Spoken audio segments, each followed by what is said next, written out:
اللہ اللہ اللہ اللہ اللہ۔ السلام علیکم ورحمۃ اللہ وبرکاتہ۔ وعلیکم السلام ورحمۃ اللہ۔ ان الحمد للہ نحمده ونستعینه ونستغفره ونعوذ باللہ من شرور انفسنا ومن سیئات اعمالنا، من يهده الله فلا مضل له ومن يضلل فلا هادي له، واشهد ان لا اله الا الله وحده لا شريك له، واشهد ان محمدا عبده ورسوله، اما بعد فان خير الحديث كتاب الله، وخير الهدي هدي محمد صلى الله عليه وسلم، وشر الامور محدثاتها، وكل محدثة بدعة، وكل بدعة ضلالة، وكل ضلالة في النار۔ محترم حاضرین، سامعین و سامعات، ناظرین و ناظرات، کتاب التوحید کے اس درس میں آپ تمام حضرات کا خیر مقدم ہے۔ اللہ رب العالمین میرے اور آپ کے مل بیٹھنے کو قبول فرمائے، علم دین، علم نافع سیکھنے، اس کے مطابق عمل کرنے، اس کی دعوت عام کرنے اور اس راستے میں آنے والی مصیبتوں کے اوپر اللہ رب العالمین ہمیں اور آپ کو صبر کی توفیق نصیب فرمائے۔ محترم حاضرین، کل کے درس میں اللہ رب العالمین کے اسماء کا احترام اور اللہ رب العالمین کے احترام کی خاطر ناموں کو تبدیل کر دینا، بدل دینا، وہ نام جو اللہ رب العالمین کی تعظیم اور اس کے احترام کے منافی ہو، ان ناموں کو تبدیل کر دینا، اس سلسلے میں ہماری گفتگو چل رہی تھی، اور حضرت ابو شریح رضی اللہ عنہ کی روایت، جن کا نام ہانی ہے، ان کی روایت آپ کے سامنے اس کی تشریح چل رہی تھی۔ روایت پڑھی جا چکی تھی، اب روایت کی تشریح ہم آپ کے سامنے رکھتے ہیں کہ اس حدیث کو امام ابو داؤد رحمۃ اللہ علیہ نے روایت کیا ہے، جیسا کہ شیخ نے کہا بھی، رواہ ابو داؤد وغیرہ۔ امام نسائی نے، امام طبرانی نے اس حدیث کو روایت کیا ہے، اور علامہ البانی رحمۃ اللہ علیہ نے اس کی سند کو صحیح کہا ہے، اور ابن مفلح نے اس کی سند کو جید کہا ہے۔ بہرحال ابو شریح ان کا نام ہانی ہے، اور ان کی کنیت جو ہے وہ ابو الحکم ان کی کنیت تھی۔ کہا کہ یہ اپنے وفد کے ساتھ، اپنے قوم والوں کے ساتھ اللہ کے نبی صلی اللہ علیہ وسلم کے پاس تشریف لائے، تو لوگوں نے پکارنا شروع کیا، یا ابو الحکم، یا ابو الحکم۔ تو اللہ کے نبی صلی اللہ علیہ وسلم نے جب اس نام کو سنا تو آپ نے ان کو بلایا اپنے پاس، یہ جن کا نام ابو الحکم تھا، یہ جن کی کنیت ابو الحکم تھی اور جن کا نام ہانی تھا، یہ آئے اللہ کے نبی صلی اللہ علیہ وسلم کے پاس اور کہا کہ یہ نام تم نے کیوں رکھا ہے؟ کہا میں نے نہیں رکھا ہے، لوگوں نے یہ نام رکھ دیا ہے، میں نے خود سے یہ نام نہیں رکھا ہے، لوگوں نے رکھا ہے۔ کہا کیوں لوگوں نے رکھا ہے؟ تو اللہ کے نبی صلی اللہ علیہ وسلم نے کہا، ان اللہ هو الحکم، اللہ رب العالمین حکم ہے، وإلیہ الحکم، اور اسی کا فیصلہ چلتا ہے، وہ جو فیصلہ کر دے اس کے فیصلے کو کوئی تبدیل کرنے والا نہیں۔ یہاں پہ اللہ رب العالمین کے فیصلے کی دو قسم، اس کا تذکرہ کل آپ کے سامنے ہو چکا تھا، طوالت کے خوف سے ہم اس کو دوبارہ آپ کے سامنے دہرائیں گے نہیں، وہ سب باتیں کل کے درس میں اللہ کے فضل اور اس کے توفیق سے ہو چکی تھی۔ بہرحال تو نبی صلی اللہ علیہ وسلم نے پوچھا کہ ابو الحکم کیوں نام رکھتے ہو تم اپنا؟ تمہارے اس کنیت رکھنے کی وجہ کیا ہے؟ کیوں اپنے نام کو تم نے ابو الحکم رکھا ہے؟ تو کہا میں نے نہیں رکھا ہے، بلکہ لوگوں نے میرا نام رکھا ہے۔ اور یہاں پہ آپ غور کیجئے، اللہ کے نبی صلی اللہ علیہ وسلم نے اس کو ایک عام بات کی طرف رہنمائی کی، اور یہ کہا کہ دیکھو، حکم جو اصل ہے وہ اللہ رب العالمین ہے، اور اسی کا فیصلہ چلتا ہے، لیکن اس کے بعد آپ صلی اللہ علیہ وسلم نے اس سے پوچھا کہ کیا پوچھا؟ کہا کہ اس نام کو کیوں رکھا ہے تم نے؟ تو اس سے یہ پتا چلتا ہے کہ اس کا حکم ڈائریکٹ نہیں ہے جی، بلکہ اس میں تفصیل ہے، کیونکہ اللہ کے نبی صلی اللہ علیہ وسلم کا تفصیل طلب کرنا یہ اس بات کے اوپر دلالت کرتا ہے کہ اس میں تفصیل ہے، ورنہ اگر آپ یہ کہہ دیتے ان اللہ هو الحکم والیہ الحکم، بات مکمل ہو گئی تھی۔ نام آپ نے کیوں رکھا، کس لیے رکھا، کس نے رکھا، یہ پوچھنے کا کوئی فائدہ ہی نہیں تھا۔ تو اللہ کے نبی صلی اللہ علیہ وسلم نے جب پوچھا اور سوال کیا تو اس سے یہ پتا چلا کہ اس تفصیل کو جاننے میں حکم کے اندر کچھ نہ کچھ فرق پڑنے والا ہے، تب اللہ کے نبی صلی اللہ علیہ وسلم اس سے تفصیل طلب کر رہے ہیں۔ اس کو یاد رکھیے گا تاکہ آگے بات سمجھنے میں آپ کے لیے آسانی ہو۔ تو انہوں نے یہ کہا، کس نے؟ حضرت ابو شریح نے کہا کہ دیکھیے میرے قوم میں معاملہ یہ ہے کہ جب بھی کبھی جھگڑا ہو یا کوئی مسئلہ پیش آئے تو لوگ میرے پاس آتے ہیں، میں اس کا فیصلہ کر دیتا ہوں، لوگ اس کو مان لیتے ہیں، تو لوگوں نے اس نسبت سے میرا نام ابو الحکم رکھ دیا ہے۔ اس نسبت سے یعنی میرے اندر فیصلے کی جو صفت پائی جاتی ہے اس صفت کو ملحوظ خاطر رکھتے ہوئے میرے قوم کے لوگوں نے میرا نام ابو الحکم رکھا ہے، ٹھیک ہے؟ تو پتہ یہ چلا کہ اللہ کے نبی صلی اللہ علیہ وسلم نے اس کے نام کو بدلا ہوا باقی رکھا۔ آپ نے پوچھا، کیا پوچھا؟ کہا کیا تمہارے پاس اولاد ہے؟ کہاں ہے اولاد؟ تو کہا کہ سنو، تمہارے پاس، اگر وہ آدمی یہ کہہ دیتے کہ میرے پاس اولاد ہے اور میرے بیٹے کا، بڑے بیٹے کا نام ابو الحکم ہے، تو اللہ کے نبی صلی اللہ علیہ وسلم اس کو بدلتے نہیں بدلتے۔ اب کوئی آپ میں سے پوچھے کہ اس کی دلیل کیا ہے؟ آپ جو کہہ رہے ہیں کہ وہ اگر اپنے بڑے بیٹے کا نام حکم بتا دیتے تو اللہ کے نبی صلی اللہ علیہ وسلم نہیں بدلتے۔ کا دلیل یہ ہے جی کہ 3 صحابہ کرام رضوان اللہ علیہم اجمعین ایسے ہیں جن کا نام الحکم ہے، اور اللہ کے نبی صلی اللہ علیہ وسلم نے ان کے ناموں کو تبدیل نہیں کیا، جبکہ الحکم یہ زیادہ قریب ہے اللہ کے نام سے شبہ ہونے میں ابو الحکم سے، جبکہ اللہ کے نبی صلی اللہ علیہ وسلم نے ان 3 صحابہ کے ناموں کو تبدیل نہیں کیا۔ اسی طرح سے اللہ کے نبی صلی اللہ علیہ وسلم کے اصحاب میں سے 3 صحابی ایسے ہیں جن کی کنیت ابو الحکم ہے، اور اللہ کے نبی صلی اللہ علیہ وسلم نے ان کی کنیت کو نہیں بدلا۔ اسی طریقے سے 3 صحابہ کرام نبی صلی اللہ علیہ وسلم کے ایسے ہیں جن کا نام حکیم ہے، اللہ کے نبی صلی اللہ علیہ وسلم نے ان کے ناموں کو تبدیل نہیں کیا۔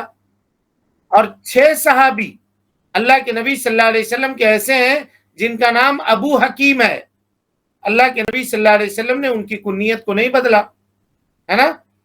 تو اس سے یہ پتا چلا کہ اگر کوئی آدمی من باب تسمیہ، نام رکھنے کے حد تک اگر یہ نام رکھتا ہے، صفت کا لحاظ نہیں کرتا ہے، صرف نام رکھتا ہے، تو اس میں کوئی حرج کی بات نہیں ہے۔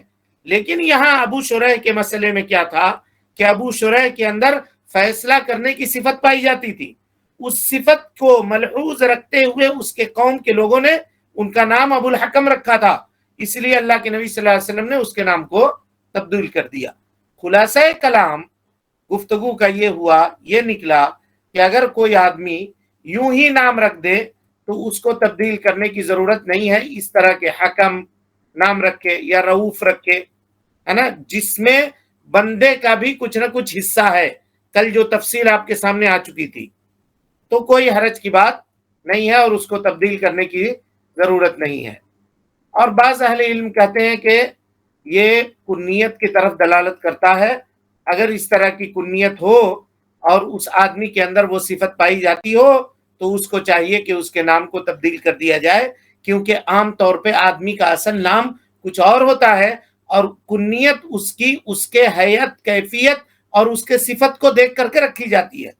مثال کے طور پہ حضرت ابو ہریرہ رضی اللہ تعالیٰ عنہ کا نام عبد الرحمن ابن صخر ہے، لیکن چونکہ بلی سے محبت تھی ان کی، یہ صفت ان کے اندر پائی جاتی تھی، تو اللہ کے نبی صلی اللہ علیہ وسلم نے ان کا نام ابو ہریرہ رکھا۔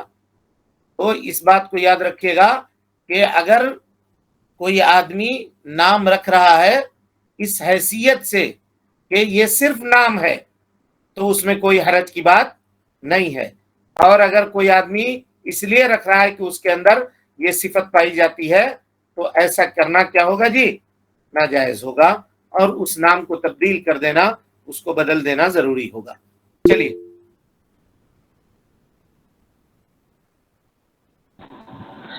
الحمد لله وحده والصلاة والسلام على من لا نبي بعده اعوذ بالله من الشیطان الرجیم بسم اللہ الرحمن الرحیم۔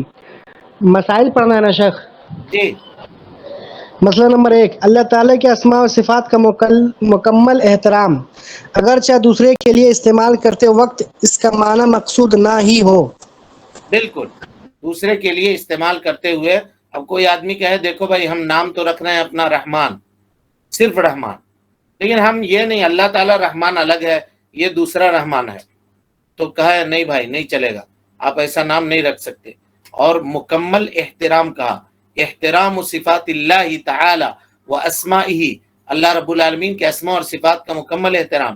تو مکمل احترام میں یہ بھی ہے کہ اس نام کو بگاڑ کر کے نہ بلایا جائے۔ کسی کا نام اگر رحمان عبد الرحمن ہے تو عبد الرحمن کہا جائے، رحمان نہ کہا جائے۔ کسی کا نام عبد الرزاق ہے تو عبد الرزاق کہا جائے، رزاق نہ کہا جائے، ہے نا؟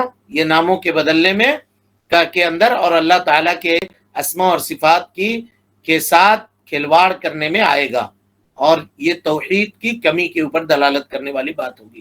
چلیے مسئلہ نمبر 2، اللہ تعالیٰ کے اسماء کے احترام کے پیش نظر شرکیہ اور غلط ناموں کو تبدیل کر دینا۔ بالکل، اس لیے کہ ایسا کرنا حرام ہے، اس طرح کے نام رکھنا حرام ہے، لہذا حرام سے بچانے کے لیے اس کے نام کو تبدیل کر دیا جائے گا، جیسا کہ اللہ کے نبی صلی اللہ علیہ وسلم نے ابو الحکم کے نام کو بدل کر کے ابو شریح رکھ دیا۔ چلیے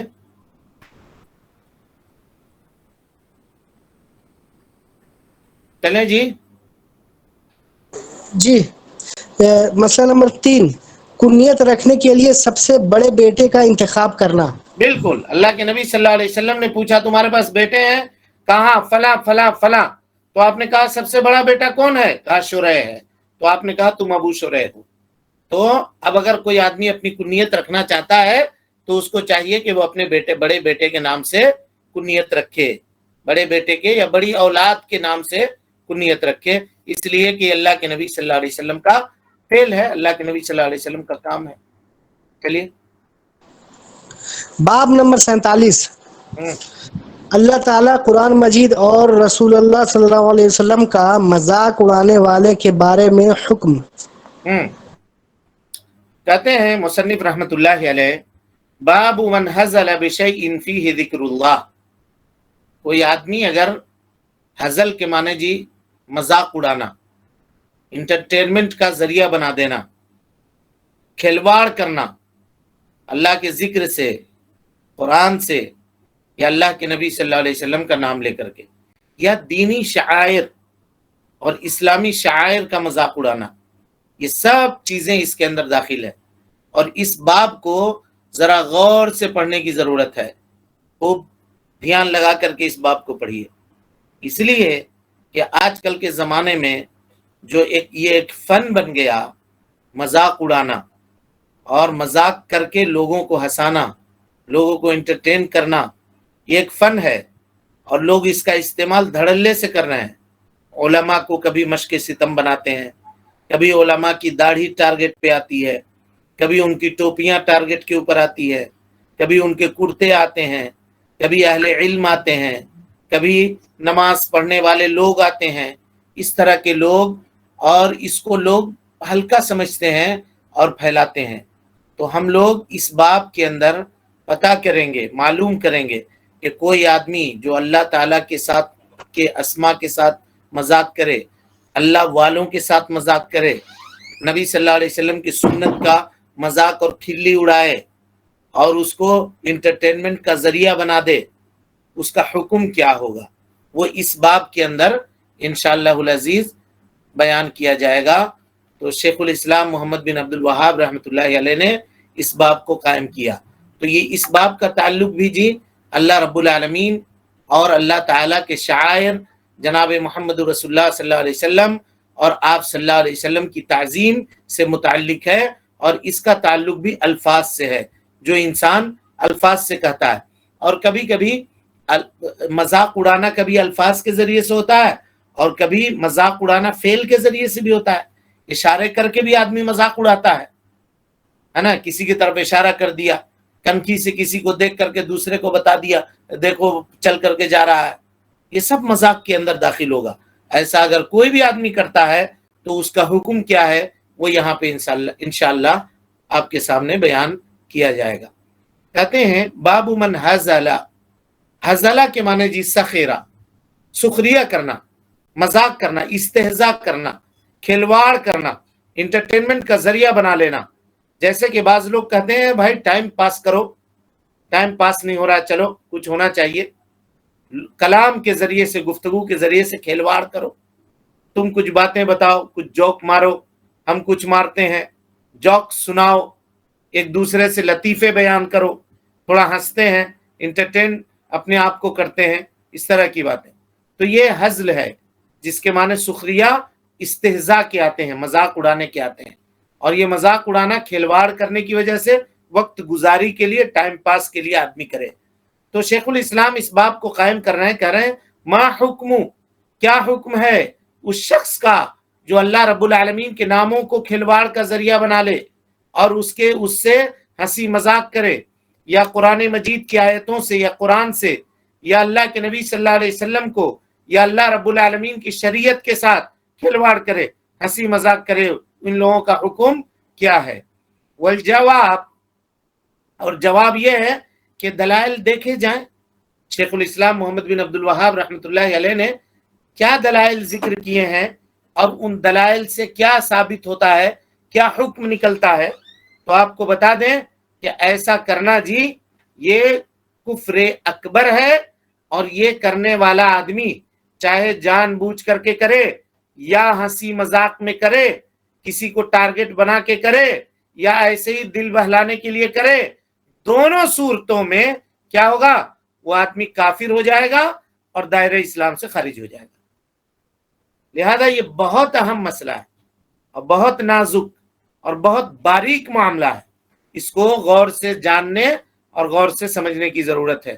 جس وقت آج ہم لوگ social media, WhatsApp, Facebook, Instagram اور اس طرح کی چیزوں میں جی رہے ہیں، تو بہت ساری چیزیں ایسی آتی ہیں، کوئی نکاح کا مذاق اڑا رہا ہے، کوئی کسی اور کا مذاق اڑا رہا ہے، کوئی کسی اور کا مذاق اڑا رہا ہے، ہر چیز کو لوگوں نے کھلواڑ بنا کر کے رکھ دیا۔ لہذا جو آدمی اللہ رب العالمین کے ساتھ مذاق کرے والعیاذ باللہ، یا اللہ رب العالمین کے افعال کے ساتھ مذاق کرے، وقت گزاری کے لیے ہی صحیح، کھیل کود کے لیے ہی صحیح، تو ایسا کرنے والا آدمی کفر اکبر کا مرتکب ہوتا ہے اور دائرہ اسلام سے وہ خارج ہو جاتا ہے۔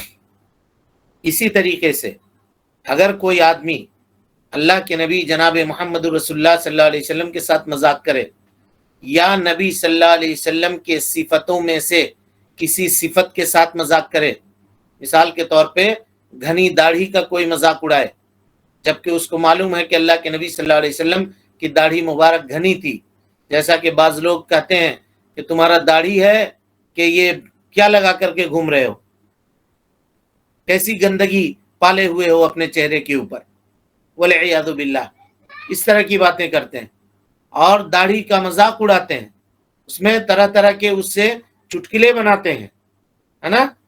تو اگر کوئی آدمی اس طرح کرتا ہے، ارے تمہاری داڑھی تو، لوگ کہتے ہیں کہ تمہاری داڑھی کسی بکرے کے داڑھی کی طرح لگ رہی ہے، فلاں کے داڑھی کی طرح لگ رہی ہے، گندی ہے، بھدی ہے، تو ایک طرف لمبی ہے ایک طرف چھوٹی ہے، یہ سب مذاق کرتے ہیں لوگ۔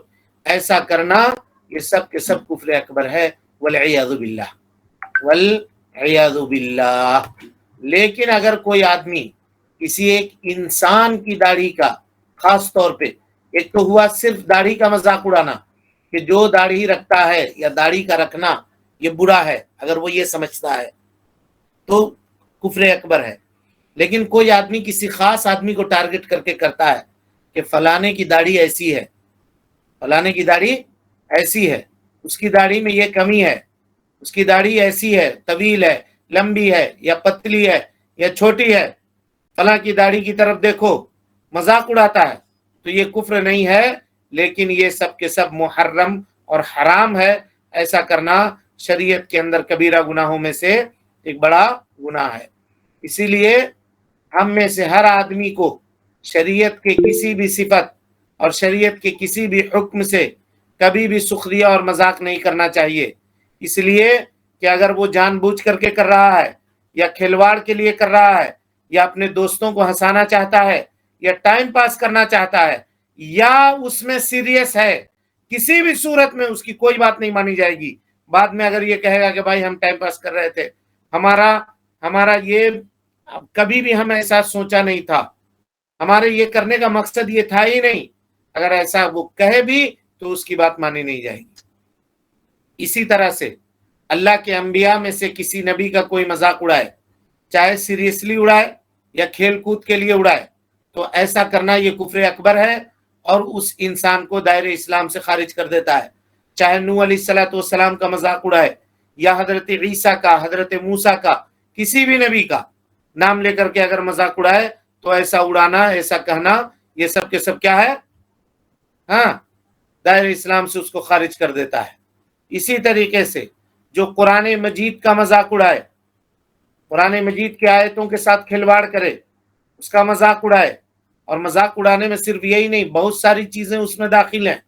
جیسے کچھ لوگ کہتے ہیں کسی کو نظر بد سے جھاڑنا ہے یا کچھ کرنا ہے تو قرآن کو الٹا پڑھو، ادھر سے پڑھو، سورہ یاسین کو الٹا پڑھو، ایسے پڑھو، تو یہ کرو تو وہ کرو، اس طرح کی چیزیں کرنا، یہ سب کے سب احترام کے منافی ہے اور اس کا مذاق اڑانا ہے۔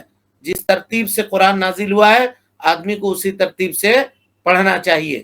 تو اگر کوئی آدمی قرآن کا مذاق اڑا رہا ہو تو یہ بھی کفر اکبر ہے، اگرچہ مذاق کھیل کود کے لیے یا ہنسی مذاق کے لیے اڑا رہا ہو، یا اللہ رب العالمین کی شریعت میں سے کسی شریعت کے ساتھ کھلواڑ کرے، یا دین کے کسی کام میں سے کسی کام کے ساتھ کھلواڑ کرے اور اس کا مذاق اڑائے، اور اسی طرح سے شریعت کے کسی بھی شعائر کا مذاق اڑائے، تو یہ سب کے سب کیا ہوگا؟ کفر ہوگا۔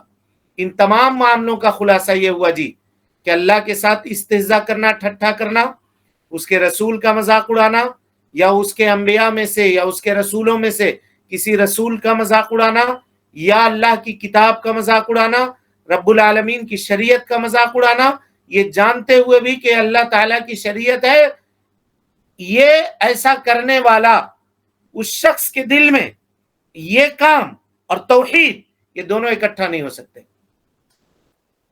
یا تو توحید ہے تو احترام کیجئے، اور اگر احترام نہیں کر رہے ہیں تو آپ کے دل میں توحید نہیں ہے، ذرہ برابر بھی توحید کی رمق باقی نہیں ہے۔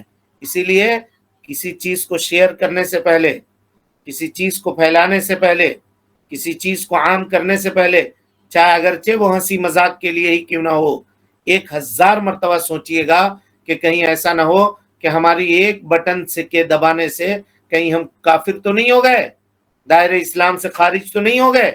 یہ انسان کو سوچنا چاہیے۔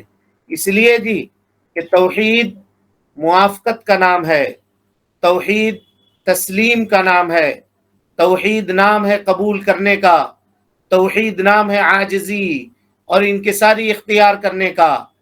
ہنسی اڑانا، ٹھٹھا کرنا، مذاق کرنا، یہ تعظیم کے خلاف ہے، اور یہ دونوں کے دونوں ایک دل کے اندر اکٹھا نہیں ہو سکتے، جمع نہیں ہو سکتے۔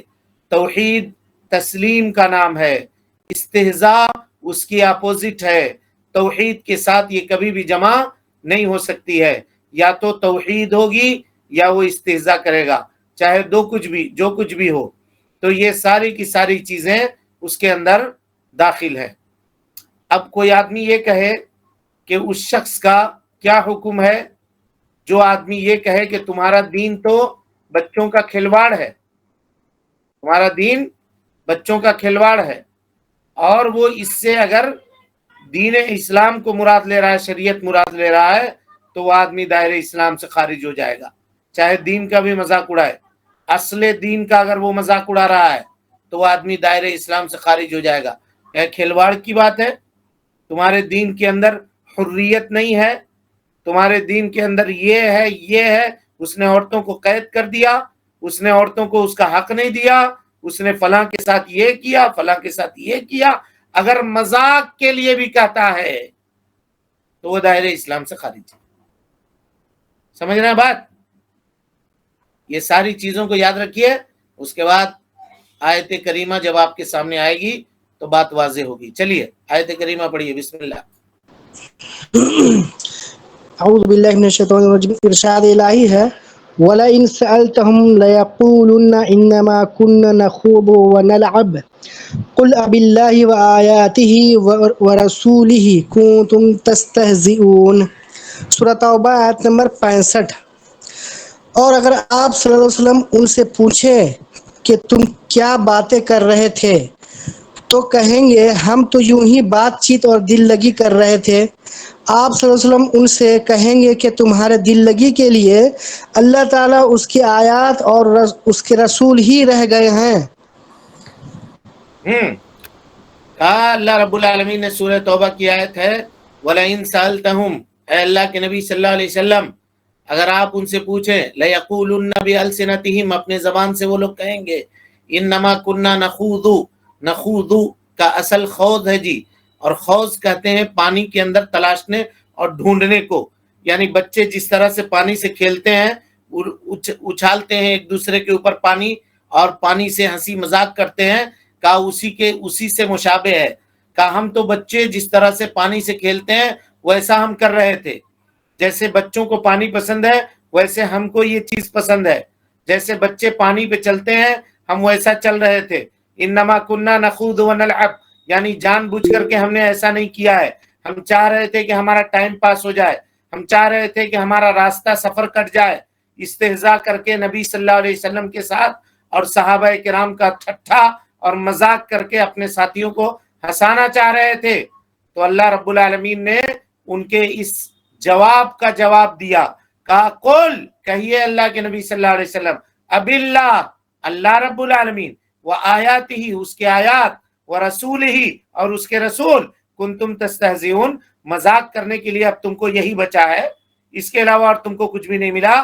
آگے کی آیت دیکھیے، اللہ کہتا ہے لا تعتذروا، کوئی عذر بیان مت کرو، تمہاری کوئی بات نہیں مانی جائے گی، تم نے جان بوجھ کر کے کیا ہے کہ انجانے میں کیا ہے، تم سے غلطی ہو گئی کہ کیا ہوئی، کچھ بھی نہیں، لا تعتذروا، کوئی عذر نہیں چلے گا، کوئی بہانہ مت کرو، قد کفرتم بعد ایمانکم، تم کافر ہو چکے ہو تمہارے ایمان کے بعد، والعیاذ باللہ۔ سمجھ گئے بات کو؟ اور یہ کوئی ایسا معاملہ نہیں ہے کہ آپ کہیے گا چلو حدیث ہے اس میں اختلاف ہوگا علماء کا، قرآن کی آیت ہے، سورہ توبہ کی آیت کریمہ آیت نمبر 65 66 اٹھا کر کے کوئی آدمی پڑھے اور غور سے اس کے تفسیر کو دیکھے تو یہ معاملہ واضح ہو جائے گی۔ یعنی ان لوگوں نے اللہ کے نبی جناب محمد رسول اللہ صلی اللہ علیہ وسلم کے ساتھ کفر کیا، اللہ کے نبی صلی اللہ علیہ وسلم کے ساتھ اور صحابہ کرام کا استہزاء کیا، تو اللہ رب العالمین نے استہزاء کرنے کو کفر سے تعبیر کیا، کفر سے تعبیر کیا۔ اب اس آیت کریمہ میں علماء کا اختلاف ہے جی، بعض اہل علم کہتے ہیں کہ یہ مذاق اڑانے والے کون لوگ تھے؟ یہ منافقین تھے، ہے نا، منافقین تھے جو اسلام کا اظہار کرتے تھے اللہ کے نبی صلی اللہ علیہ وسلم کے پاس اور صحابہ کرام کے پاس، پھر اس کلام کے ذریعے سے ان لوگوں نے اپنے کفر کا اظہار کیا۔ کا یہ معنی ہے قد کفرتم بعد ایمانکم کا، یعنی قد کفرتم، کفرتم مانے یعنی اظہرتم الکفر، تم نے کفر کو ظاہر کیا، بعد ان کنتم تبطنونہ، باوجود اس کے کہ تم اپنے دل کے اندر کفر کو چھپائے ہوئے تھے، بعد ایمانکم، اس کے بعد کہ جب تم اپنے ایمان کو ظاہر کرنے والے تھے دکھاوے کے لیے، ہے نا، اس لیے کہ آپ کو معلوم ہے کہ منافق وہ ہے جو ایمان کا اظہار کرے اور اپنے دل میں کفر کو چھپا کر کے رکھے۔ تو اس سے پتہ یہ چلا کہ یہ کہنے والے لوگ، ہنسی کرنے والے لوگ کون لوگ تھے؟ منافقین تھے. ابھی ان کی بات آئے گی کہ اصل مسئلہ کیا تھا اور اس آیت کے شان نزول کیا ہے، یہ گفتگو آپ کے سامنے آئے گی انشاءاللہ. تو محققین نے اسی بات کو راجح قرار دیا ہے کہ یہ لوگ جو ٹھٹھا کرنے والے اور مذاق کرنے والے جو لوگ تھے، یہ لوگ منافق تھے. اور بعض علماء اہل علم اہل تفسیر کہتے ہیں کہ نہیں، وہ لوگ منافق نہیں تھے، بلکہ ان کے اس قول کے ذریعے سے وہ لوگ کافر ہو گئے. اللہ اکبر. لیکن جیسا کہ میں آپ کو بتا چکا ہوں کہ پہلا قول جو ہے کہ یہ منافقوں کی جماعت تھی، محققین علماء نے اسی کو راجح قرار دیا ہے. وقت چونکہ مکمل ہوا، اب انشاءاللہ العزیز پھر کل کے درس میں اس آیت کریمہ کا شان نزول ہم پڑھیں گے، تب وہاں پر جا کر کے بات کی وضاحت ہوگی کہ کس طرح سے ان لوگوں نے کیا کیا تھا اور کیا کہا تھا کہ جس پر قرآن مجید کی آیت نازل ہو گئی، قُلْ بِاللَّهِ وَآيَاتِهِ وَرَسُولِهِ كُنْتُمْ تَسْتَهْزِئُونَ، کہ اللہ کے نبی صلی اللہ علیہ وسلم کہیے کہ اللہ سے، اس کے رسول سے، اس کے آیات سے مذاق اڑانا صرف بنتا ہے تم کو. اس کے علاوہ دنیا میں مذاق اڑانے کے لیے، انٹرٹین کرنے کے لیے، اپنا جی بہلانے کے لیے، ٹائم پاس کرنے کے لیے دوسری اور کوئی چیز نہیں ہے. لا تعتذروا، کوئی عذر بیان مت کرو. قد کفرتم بعد ایمانکم، تم ایمان لانے کے بعد کافر ہو چکے ہو. چلیں، وقت ہو گیا مکمل. اللہ رب العالمین سے دعا ہے کہ اللہ تعالی ہمیں اور آپ کو حسن عمل کی توفیق دے. رب العالمین ہم سب کی اصلاح فرمائے، نیکیوں کو قبول کرے، سیئات سے درگزر فرمائے، جب تک زندہ رکھے دین اسلام پہ زندہ رکھے، اور جب اٹھائے ایمان پہ اٹھائے. آمین. وآخر دعوانا ان الحمدللہ رب العالمین. کوئی سوال ہے کسی کے پاس؟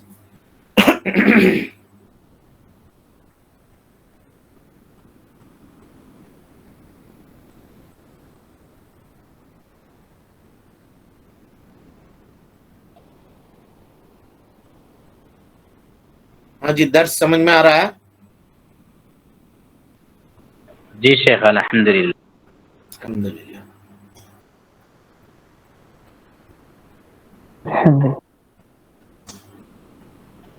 پوچھئے، جس کا سوال ہے پوچھئے.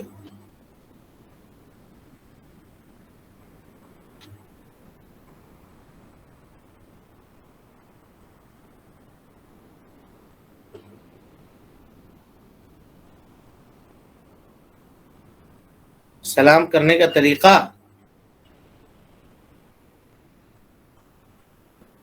السلام علیکم، ٹھیک تو ہے؟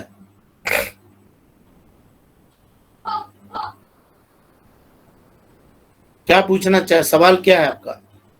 سلام کرنے کا طریقہ پوچھنا چاہ رہے ہیں؟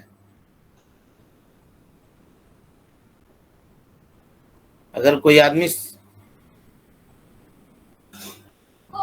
السلام علیکم کا مطلب ہوا، دو معنی ہے اس کا. علماء نے کہا کہ سلام جو ہے یہاں پہ سلامہ سے ہے. سلامہ کے معنی ہوتا ہے آپ کے اوپر سلامتی ہو. سلامتی، ہر چیز سے سلامتی. ہم لوگ عام طور پہ السلام علیکم کہتے ہیں، السلام علیکم، لیکن معنی ہم کو پتہ نہیں ہے. دعا دے رہے ہوتے ہیں اپنے بھائی کو کہ آپ کے اوپر سلامتی ہو، ہر چیز سے. آپ کے مال میں سلامتی ہو، آپ کی جان میں سلامتی ہو، آپ کی اولاد میں سلامتی ہو، آپ کے اوپر کوئی مصیبت، کوئی دکھ نہ آئے. اللہ رب العالمین کی رحمت کا سایہ آپ کے اوپر سایہ فیغن رکھے اللہ رب العالمین اپنے رحمت کا. یہ آپ دعا دے رہے ہوتے ہیں. ایک معنی یہ ہوا، سلامہ سے ہے سلام. اور دوسرا معنی ہے سلامہ سے نہیں بلکہ سلمن سے ہے سلام. السلام علیکم، سلمن سے. سلمن کے معنی ہوتا ہے یعنی میں اپنی جانب سے تم کو مامون کرتا ہوں کہ میرے جانب سے تم کو کوئی خطرہ نہیں ہے. ایک. اور دوسری بات، اللہ سے دعا کرتا ہوں کہ اللہ رب العالمین بھی تم کو مامون رکھے. کس سے؟ ہر بلا سے، ہر مصیبت سے، ہر دکھ سے، ہر تکلیف سے، ہر طرح کی پریشانی سے تم کو مامون رکھے. یہ دونوں معنی ہے. تو اب یہی ہے، جب ایک آدمی السلام علیکم کسی سے کہہ رہا ہوتا ہے تو وہ یہ کہہ رہا ہوتا ہے کہ میری طرف سے تم کو کوئی تکلیف نہیں ہے، کوئی دقت نہیں ہے، میری طرف سے تم مامون ہو. لیکن اس سے پیچھے مڑتا ہے اور اس کے بعد اس کی غیبت بیان کرتا ہے، اس کے خلاف سازش کرتا ہے، ہاں، اس کے خلاف گڑھے کھودتا ہے، اس کو بدنام کرنے کے ذرائع تلاش کرتا ہے، تو یہ کہنا درست نہیں ہے، ایسا کرنا درست نہیں ہے۔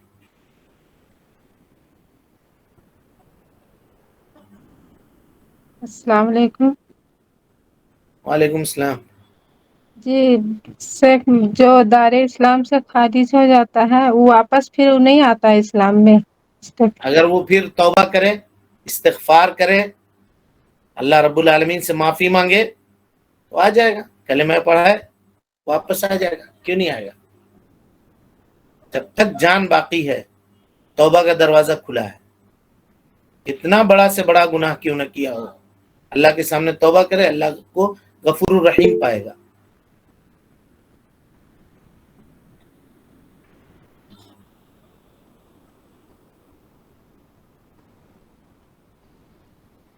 تو اس میں السلام علیکم، ابو داؤد کی روایت ہے، صحابہ بیٹھے ہوئے تھے، ایک صحابی آئے، انہوں نے کہا السلام علیکم، آپ نے کہا 10 نے کی، کہا السلام علیکم ورحمۃ اللہ، کہا اس کے اوپر 20 نے کی، کہا السلام علیکم ورحمۃ اللہ وبرکاتہ، تیسرا شخص آ کر کے کہا تو آپ نے کہا کہ 30 نے کی۔ تو آدمی کو چاہیے کہ وہ پورا سلام کرے السلام علیکم ورحمۃ اللہ وبرکاتہ، تاکہ اس کو پورا کا پوری نیکی ملے۔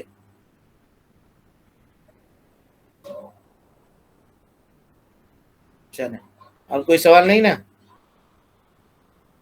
السلام علیکم بھی بول سکتے ہیں؟ نہ بولنا چاہیے، نہیں بولنا چاہیے۔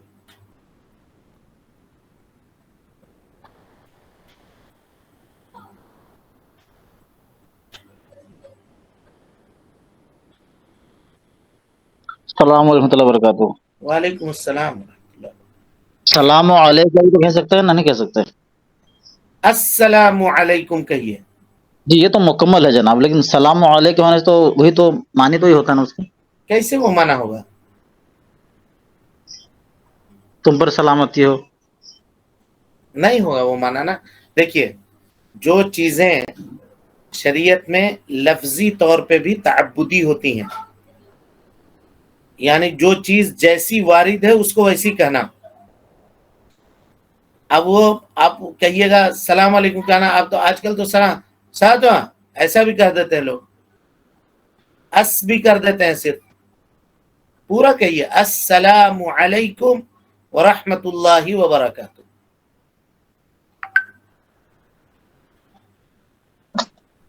جواب دینا ان کو معلوم کرانا چاہیے کہ خاموشی سے بھی دے سکتے ہیں؟ نہیں، اس کو معلوم کرانا چاہیے۔ دیکھیے جی، سلام کرنا یہ مستحب ہے، لیکن جواب دینا واجب ہے،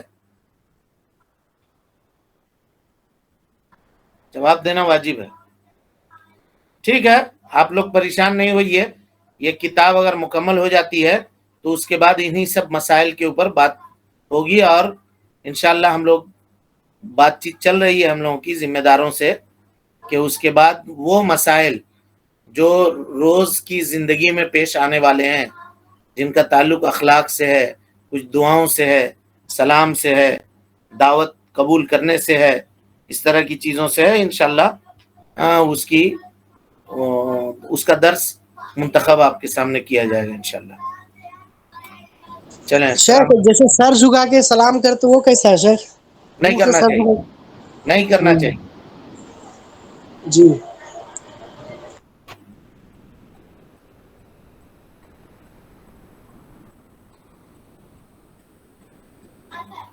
چلیں ٹھیک ہے، السلام علیکم ورحمۃ اللہ وبرکاتہ۔ اللہ اللہ اللہ اللہ اللہ اللہ